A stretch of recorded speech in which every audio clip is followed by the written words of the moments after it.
Selamat pagi.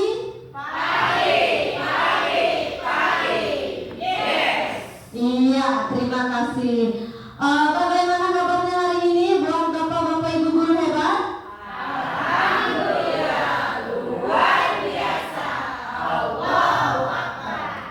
Iya, sebelum saya buka acara ini biar tidak kelihatan tegang, apalagi kami ya yang di depan sini. Saya ada pantun dulu. Kalau pantun jawabnya apa? Cakep. Air berliat tanda tak dalam. Air tenang seperti berlian. Izinkan kami mengucapkan salam untuk semua para hadirin sekalian. Assalamualaikum warahmatullahi wabarakatuh.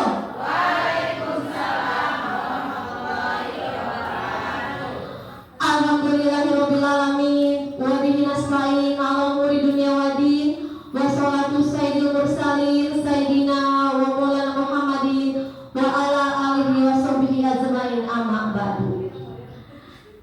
Yang terhormat Ibu Yeni Susilawati SPD, yang terhormat Ibu Pera Siti Nur Hasanah SPD selaku fasilitator kita, dan yang terhormat Bapak undangan dari Dinas Kabupaten Bogor, Bapak Ahmad SPD, dan yang kami banggakan Bapak Ibu guru hebat. Semoga kita semua selalu diberikan kebahagiaan oleh Allah Subhanahu wa taala. Amin. Puji syukur kita panjatkan kepada Tuhan Yang Maha Esa yang telah mana memberikan kita beribu-ribu nikmat, terutama nikmat iman, sehat dan walafiat, sehingga kita ada di acara ini, yaitu acara Talkshow Pengalaman Belajar Pembelajaran Mendalam dari kelompok 3. Salawat beserta salam kita curahkan kepada baginda kita Habibana wa Nabiyana Muhammad sallallahu alaihi wasallam yang telah memberikan kita yang membawa kita dari zaman kegelapan menuju zaman yang terang benderang seperti sekarang ini. Silakan Ibu Nur, kita lanjut lagi. Terima kasih Bu Dia. Ya. Sebelumnya ke acara selanjutnya saya akan memperkenalkan diri ya. Saya Nur Hikmah dan saya Dian Herawati sebagai moderator pada sesi inspirasi ini. Hari ini tanggal 23 November 2025 kita akan mendengarkan berbagai pengalaman bagaimana proses belajar dapat menjadi lebih berkesadaran, bermakna, menggembirakan dan berdampak bagi peserta didik. Baik, pada kesempatan yang berbahagia ini kita telah hadir narasumber kita. Narasumber yang pertama Bapak Joko Puji Triantoro, SPD dari SDN Lewi Batu 03. Tepuk tangan buat Bapak Joko. Selamat datang Pak Joko. Beliau lahir di Kulon Progo tanggal 2 Agustus 1989. Riwayat pendidikan terakhir S1 PGSD. Selamat datang Bapak. Narasumber yang kedua yaitu Ibu Sana SPD dari SDN Negeri 03. Tepuk tangan ya Bapak Ibu. Lahir di Bogor tanggal 19 Oktober tahun 1985. Riwayat pendidikan S1 PGSD. Terima kasih kepada para narasumber yang telah meluangkan waktunya untuk berbagi ilmu dan pengalaman. Baik, sebelum kita sesi berbincang di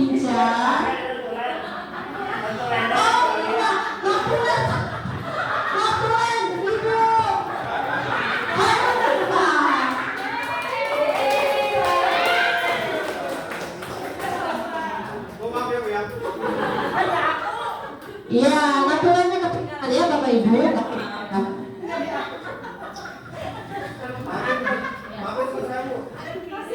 Baik Bapak Ibu guru hebat, kita tahu bahwa pembelajaran saat ini tidak lagi hanya berfokus pada hafalan, tetapi bagaimana peserta didik benar-benar memahami, merefleksi, dan mengaplikasi. Konsep inilah yang disebut belajar mendalam. Nah, sebelumnya kita akan berbincang-bincang para narasumber kita, yaitu Pak Bapak Joko dan Ibu Sana.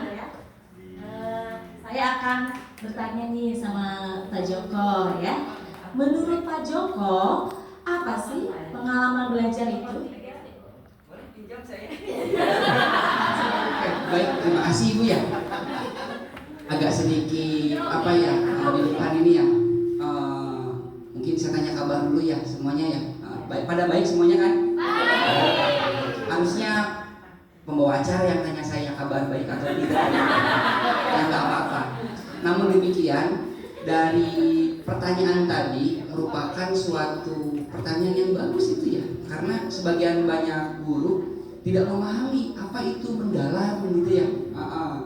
Kalau menurut saya mendalam itu adalah pembelajaran yang memang berfokus kepada bermakna Bu ya. Jadi dalam proses pembelajaran itu tidak hanya monoton Bu, tidak hanya belajar seperti mengajar saja, tapi ada beberapa di situnya apa itu namanya, beberapa yang harus dipahami oleh setiap pendidik itu. Guru itu mengajarkan penghafalan.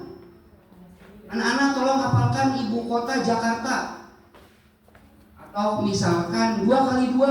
Nah, bukan itu sebetulnya. Namun di sini yaitu tentang konsep, atau mengajak peserta didik memahami konsep secara menyeluruh untuk menghubungkan dengan kehidupan sehari-hari. Nah, biasanya kalau saya gitu ya, karena mayoritas di SD saya itu agama Muslim, nah saya kaitkan dengan surat Al-Baqarah ayat keberapa. Nah, itu jadi sebuah pertanyaan tuh. Udah gitu jumlahnya berapa?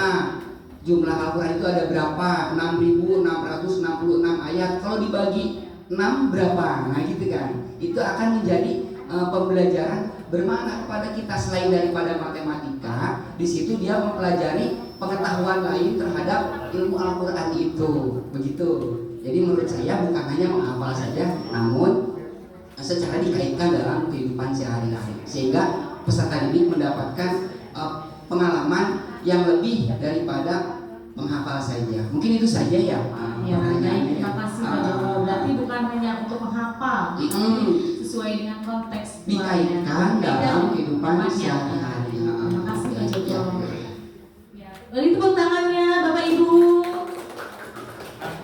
Ya, selanjutnya silakan Bu Dia. Baik, kita mau bertanya nih kepada Ibu Sana. Mengapa pengalaman belajar itu penting Bu bagi siswa? Terima kasih Ibu Dian. Gimana penonton, jantungnya masih aman? Aman, alhamdulillah ya. Saya nggak aman ya, kayak tertidur ya. Ya, terima kasih kepada moderator ya. Pertanyaannya sangat to the point. Mengapa sih pengalaman belajar itu penting bagi siswa? Biar santai saja, ibaratnya gini ya Pak. Gini Bapak Ibu. Jika di suatu kelas, anak-anak, ayo kita belajar tentang bagaimana ingin menjadi kita supaya kalau misalkan bersepeda itu mudah gitu kan. Bagaimana supaya menjadi sepeda yang hebat, ya bersepeda yang jago kan gitu. Tapi anak-anak bingung ya. Ibu, ini harus gimana? Pertama anak-anak kalian tulis. Pertama kalian naik kakinya ke atas, jog misalkan. Kemudian kan anak bingung. Sebaiknya kayak gini ya. Kalau pengalaman saya sebagai guru, anak-anak besok kita belajar tentang bagaimana kita supaya jago main sepeda. Bawa sepeda ya masing-masing. Nah, dibawakan sepedanya sama anak-anak. Ibu, saya bawa sepeda. Ibu, saya belum bisa naik sepeda. Oh iya anak-anak, ibu pegang ya. Ibu jangan dilepas.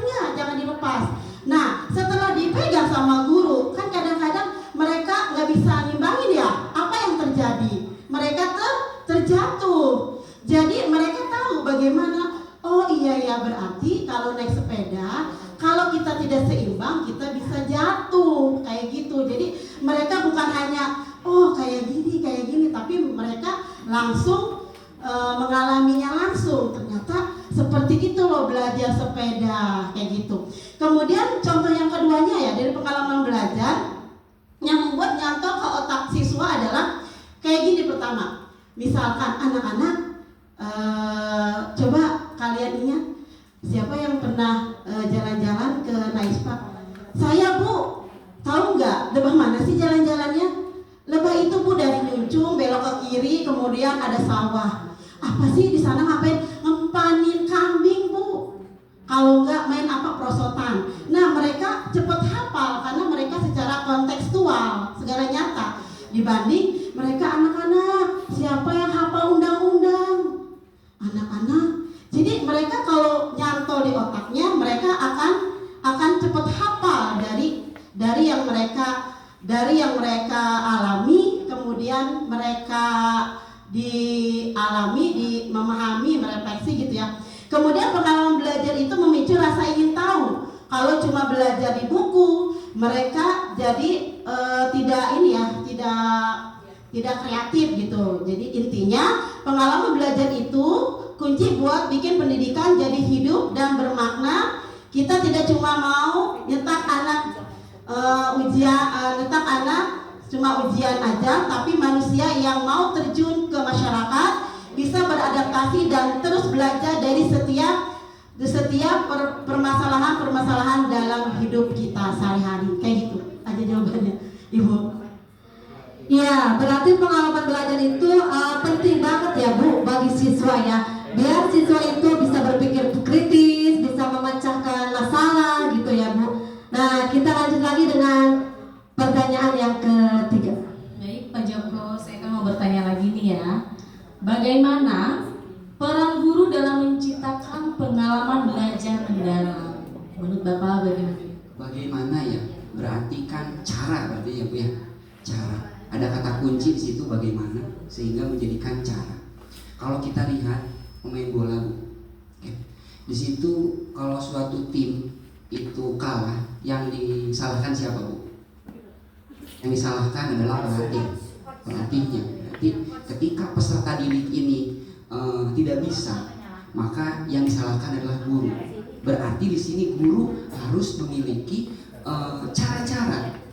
Nah, biasanya menciptakan suasana yang memang aktif Bu. Caranya menciptakan suasana aktif, menyenangkan. Lalu sehingga pembelajaran itu menjadi lebih bermakna. Membuat sebuah soal, guru itu sebagai fasilitator, guru itu sebagai sebagai tempat di mana suasana kelas itu menjadikan peserta didik memahami apa yang diajarkan oleh seorang pendidik tadi atau seorang pelatih. Jadi saya berharap bagaimana caranya itu guru sebagai fasilitator, guru sebagai membuat soal yang memang hot ya, yang disesuaikan dengan kondisi peserta didik. Jadi jangan sampai pertanyaan yang dibuat oleh seorang guru itu tidak menyambung, jadi harus bisa mudah dipahami oleh peserta didik yang disesuaikan dengan situasi kondisi lingkungan. Jadi saya berharap bagaimana peran guru ya sebagai itu tadi fasilitator, sebagai pelatih, sebagai banyak sebetulnya jawaban-jawaban yang memang bisa dipahami ketika seorang guru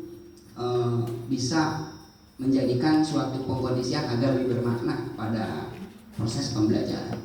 Mungkin itu saja kali ya. Pak, jawabannya sangat luar biasa ya. Oke, makasih Bu ya. Ya, biar suasananya kita nggak ngantuk, kita tepuk semangat dulu. Berdiri apa duduk nih? Duduk aja ya. Ya, tepuk semangat. Semangat.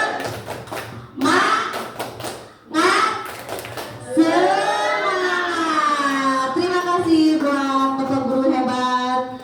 Kita lanjut lagi ke pertanyaan yang keempat buat Ibu Sana.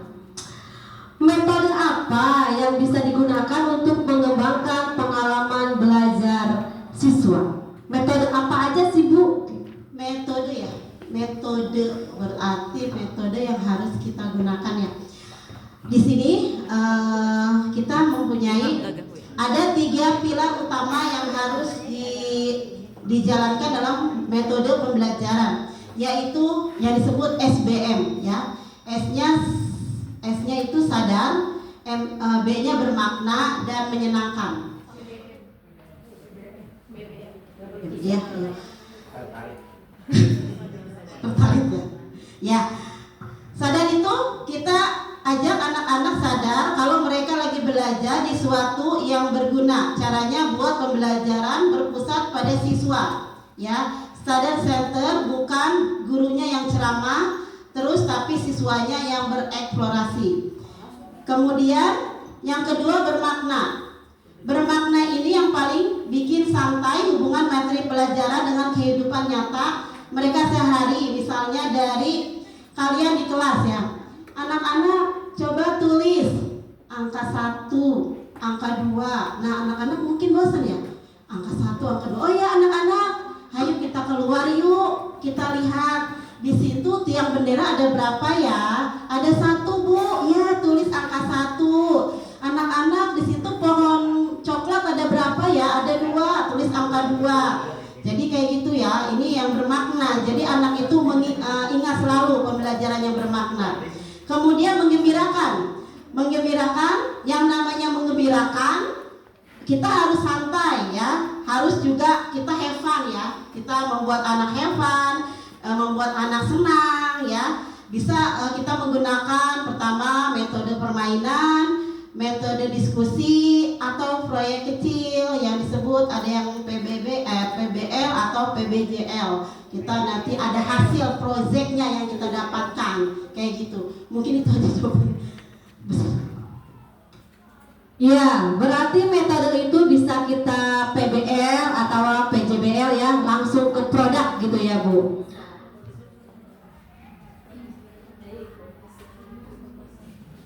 Saya mau bertanya lagi sama Pak Jono nih ya. Boleh Bu. Ya, contoh, ini kan contoh kegiatan Contoh nih ya. belajar mendalam yang bisa dilakukan di kelas.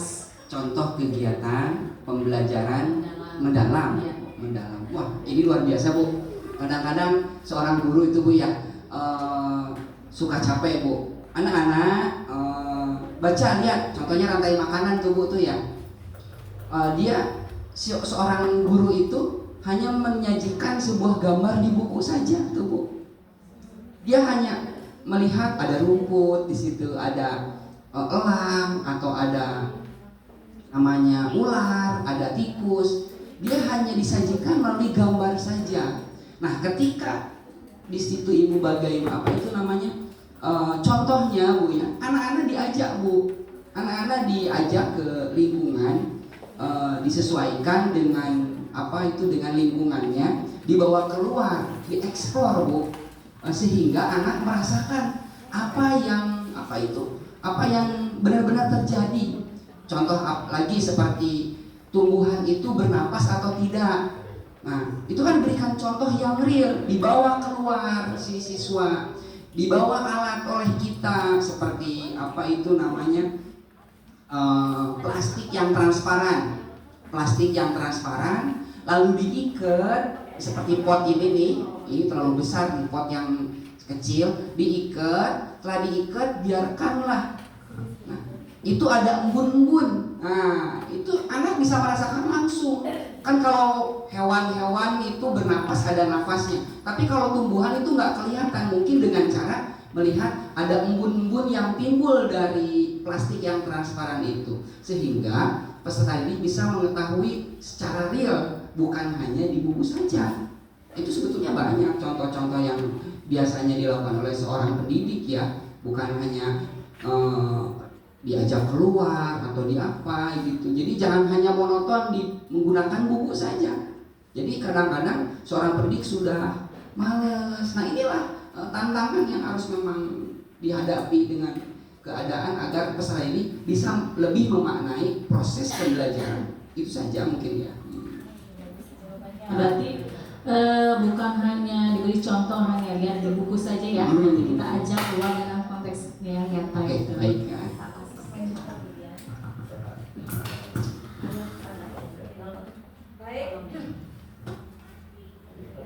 Kita lanjut lagi ya dengan pertanyaan yang selanjutnya.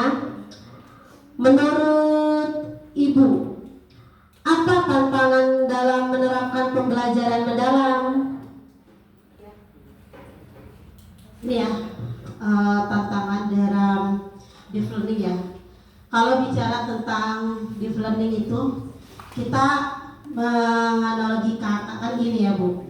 Misalkan kita mau bikin kue ulang tahun raksasa nih Bu. Kita mau bikin kue ulang tahun raksasa untuk hari ulang tahun guru ya.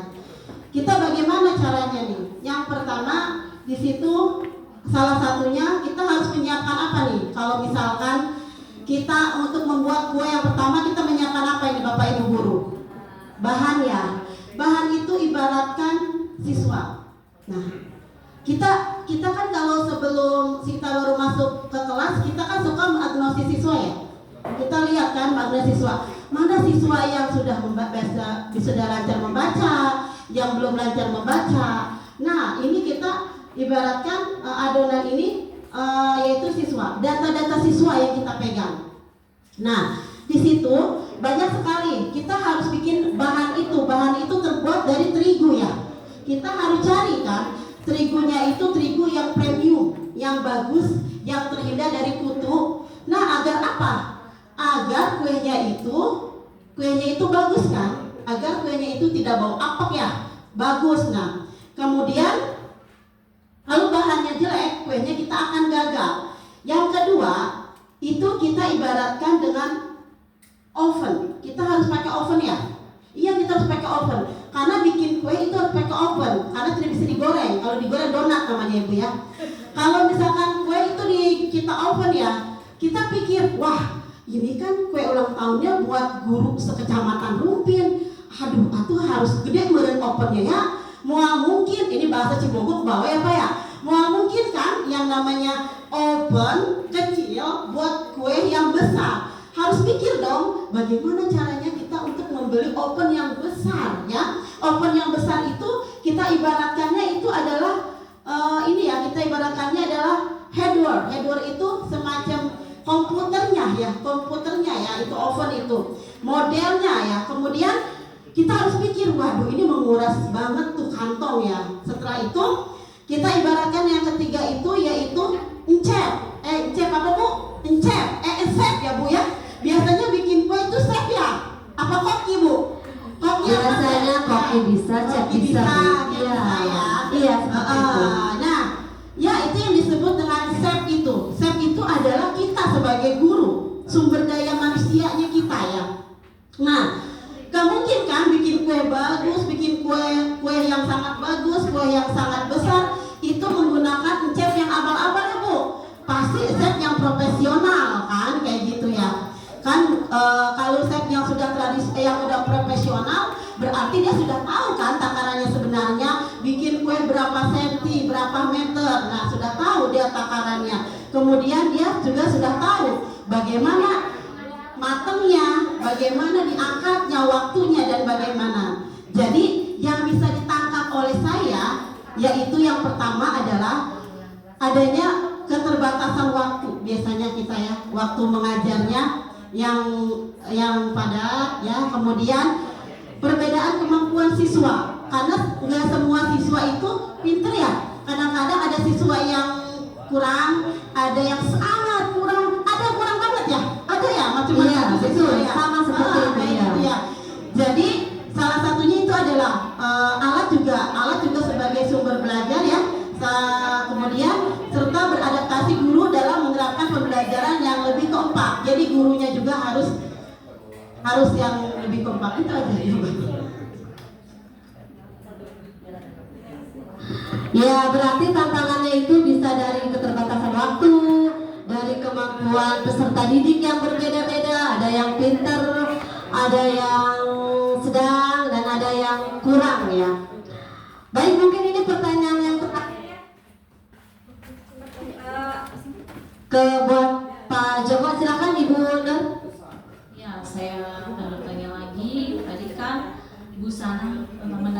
pembelajaran mendalam ya. Sekarang Pak Joko menjelaskan bagaimana cara mengatasi tantangan tersebut. Tantangan, cara mengatasi. Agar apa tuh Bu? Agar tercapai gitu ya. Baik. Jika memang itu merupakan sebuah tantangan, biasanya, tapi bukan jangan biasakan, biasaan jadinya ya. Baik, untuk mengatasi hal itu agar tercapai gitu Bu, tantangannya biasanya seorang guru harus membuat sebuah perencanaan Bu, harus membuat perencanaan, memanfaatkan media pembelajaran, memanfaatkan fasilitas belajar yang ada di sekolah tersebut, baik mengelompokkan siswa, baik dengan apa itu ya, mendesain agar proses pembelajaran itu berhasil. Jadi harus direncanakan dulu Bu, dimanfaatkan yang ada. Semua itu harus seorang pelatih yang tadi saya katakan itu bisa mengkondisikan itu menjadi sebuah keberhasilan. Nah itulah cara-cara bagaimana suatu keberhasilan itu tercapai. Nah, kebanyakan seorang guru itu malas Bu, banyak itu yang malas, banyak yang udahlah gimana nanti gitu, atau bahasa Jermannya metode curlaur gitu. Anak-anak liatin buku, nah belajar juga hanya membaca saja tapi tidak ada perencanaan. Mungkin itu yang bisa saya sampaikan. Kurang lebihnya mohon maaf. Wabillahi taufiq wal hidayah. Wassalamualaikum warahmatullahi wabarakatuh. Ya, berarti kita sebelum acara ke penutup dibuka sesi tanya jawab. Ada yang mau ditanyakan dari kelompok mana? Ada yang mau? Ya, siapa? Ya, yang duluan Ibu Nuni ya. Silakan kepada Ibu Nuni, dipersilahkan. Duduk aja ya. Terima kasih kepada moderator yang telah memberikan kesempatan. Tadi pemaparannya sangat amat luar biasa ya, sangat amat sesuai dengan keadaan. Namun terkadang kita juga berdiri. Oke. Ada yang ingin saya sharing mungkin ya, bukan bertanya dalam hal akademisinya, tapi dalam hal relevansi bagaimana kita sebagai seorang guru menghadapi pembelajaran mendalam ini. Tadi dijelaskan oleh Pak Joko kalau tidak salah bahwa anak itu dalam pembelajaran mendalam itu kita harus belajar dengan aktif. Namun saya sendiri terkadang belajar aktifnya ini kita terlalu fokus dalam pembelajaran aktifnya sehingga kita melupakan pembelajarannya itu pun harus menyentuh kepada berpikir tingkat tinggi pada siswanya gitu. Yang ingin saya tanyakan menurut narasumber ini khusus untuk narasumber, nanti keduanya adakah indikator, nanti sebentar takut salah takut salah pertanyaannya ya. Pertanyaan ininya, indikator apa yang paling dapat dipercaya untuk menilai bahwa sebuah pengalaman belajar ini benar-benar termasuk ke dalam pembelajaran mendalam, bukan hanya sebuah pembelajaran yang menarik di kelas. Itu aja, simpel pertanyaannya. Mungkin sekian dari saya. Wabillahi taufiq wal hidayah. Wassalamualaikum warahmatullahi wabarakatuh. Oke, baik. Saya duduk aja capek nih ya, Bu ya. Indikator ya Bu ya. Indikator bukan hanya menarik saja Bu, agar lebih bermakna. Saya ingin bertanya kepada kita sebagai guru. Indikator tadi Bu yang saya tetap garis bawahi ya, kata indikator bukan hanya menarik tapi tujuannya mendalam. Baik.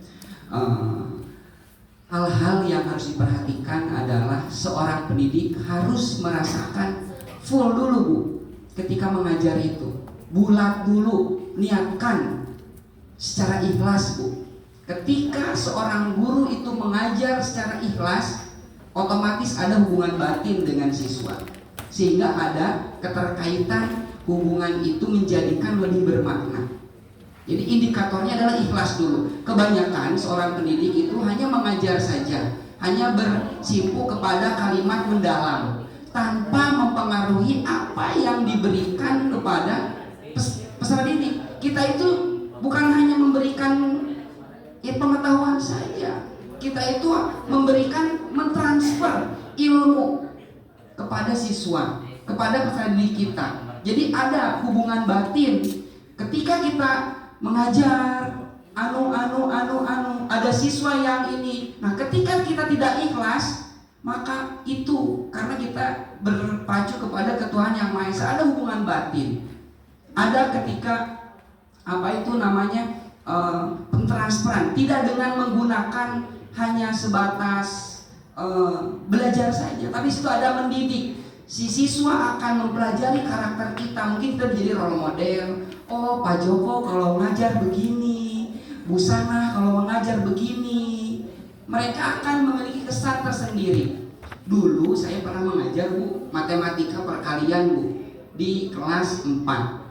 Berbeda dengan kelas yang lain sebagainya. Ketika saya mengajarkan dari hati kepada siswa, maka pentransferan ilmu itu tidak hanya menarik, tapi lebih bermakna kepada peserta didik. Mungkin itu saja yang bisa saya sampaikan. Kurang lebihnya ketika ada kekurangan saya mohon maaf, tapi mungkin bisa kita realisasikan dalam kehidupan sehari-hari. Semoga kita belajar mempelajari perkembangan zaman ini mungkin dari hati ya, sehingga peserta didik akan menerima apa yang kita sampaikan. Gitu, Bu. Mohon maaf ya, Bu ya. Kurang lebihnya wassalamualaikum warahmatullahi wabarakatuh. Iya, mungkin itu ya jawaban dari Pak Joko, Ibu Nuni. Tepuk tangan dulu dong buat narasumber kita, Bapak Joko. Mungkin satu pertanyaan lagi ya. Ada yang bertanya lagi ya? Boleh? Mangga Ibu.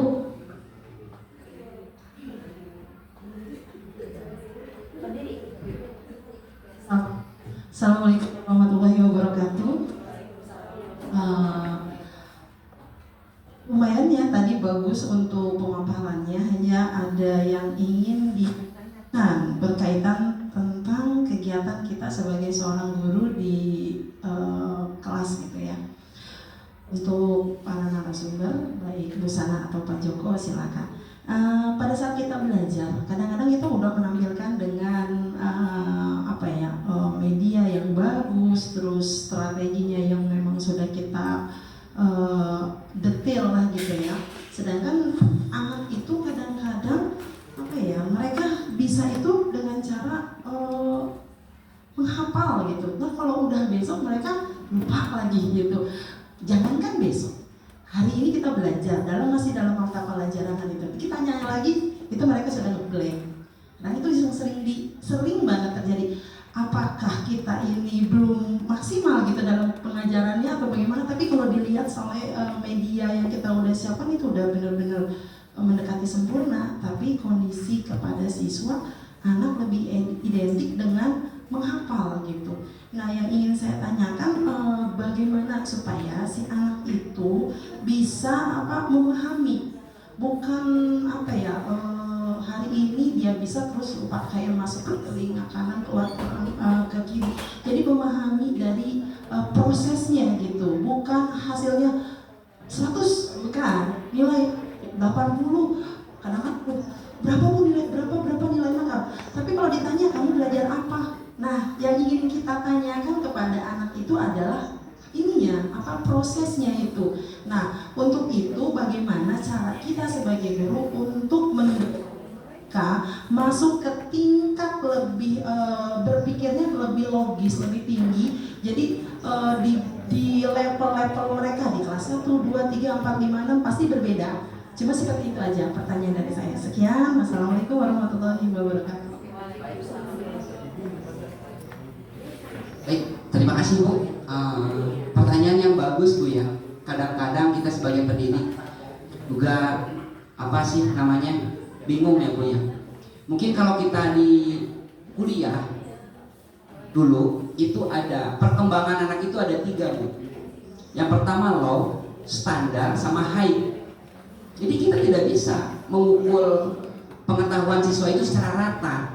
Makanya sebelum kita mengajar, masuk menjadi wali kelas, kalau kita itu sebagai wali kelas, itu ada namanya pra pembelajaran. Kita mengetahui karakteristik peserta didik dulu, Bu. Apakah dia broken home atau keluarganya banyak, dilatar belakangi oleh keluarga yang cukup atau kurang, proses belajar di rumahnya seperti apa, sehingga kita bisa mengetahui apa yang harus kita lakukan. Jadi kita harus mengetahui 3 dulu, Bu. Tidak bisa memukul kemampuan siswa itu secara rata. Ingat, saya pernah belajar itu namanya kemampuan itu ada low, lambat. Bukan berarti dia itu bodoh, bukan. Tapi low, standar, sama high.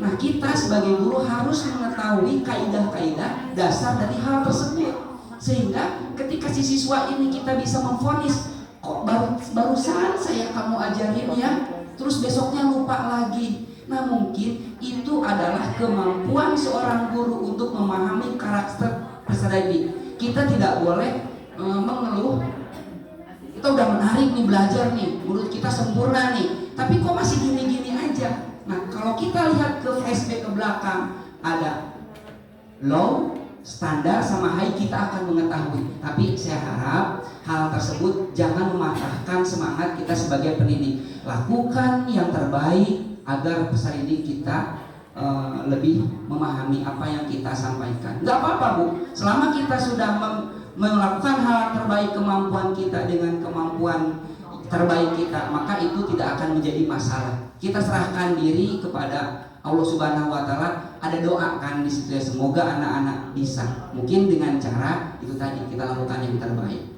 Itu saja sih menurut saya. Oke, Ibu mungkin Bu Sana mau menambahkan, Bu?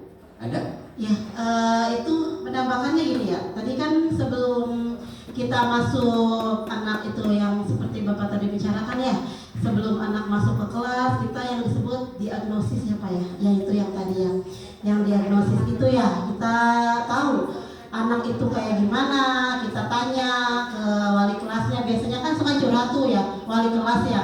Si A kayak gini, iya dia mah kemarin baru saya belajarin huruf A, itu kesandung juga lupa itu huruf A kayak apa ya. Kayak begitu ya Bu ya, kadang-kadang tidak semua anak itu sama. Saya juga ada beberapa ya siswa yang seperti itu. Jadi kita sebagai guru sudah berusaha, sudah semaksimal mungkin ya, sudah berdoa juga ya Allah, semoga anak didik kita semua selalu diberikan kecerdasan ya, bukannya sebagai anak kita juga, tapi anak didik kita doakan. Tapi kalau misalkan udah segitu adanya, Allah walam ya, kita cuma bisa berusaha aja gitu ya Bu Yulia. Mungkin kita udah yang terbaik kayak gitu Bu, jadi kayak gitu aja ya. Ya, mungkin itu ya Ibu jawaban dari narasumber kami. Kita tutup aja ya langsung Ibu Nur. Terima kasih ya. Gimana jawabannya, sudah puas ya? Terima kasih kepada narasumber kita yang luar biasa yang sudah menjawab dan penjelasannya yang hebat ya.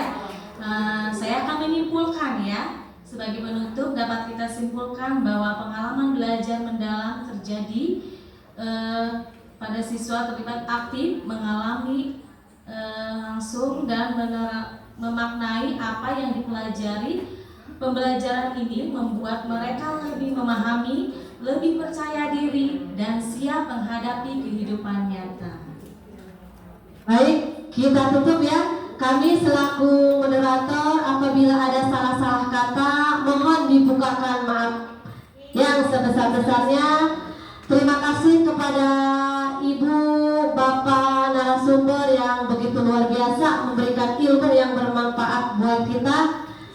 Buat Ibu fasilitator juga yang sudah hadir, Bapak dari Kabupaten Bogor juga sudah hadir. Kami tutup dengan mengucapkan hamdalah. Ya, alhamdulillahirabbil alamin. Assalamualaikum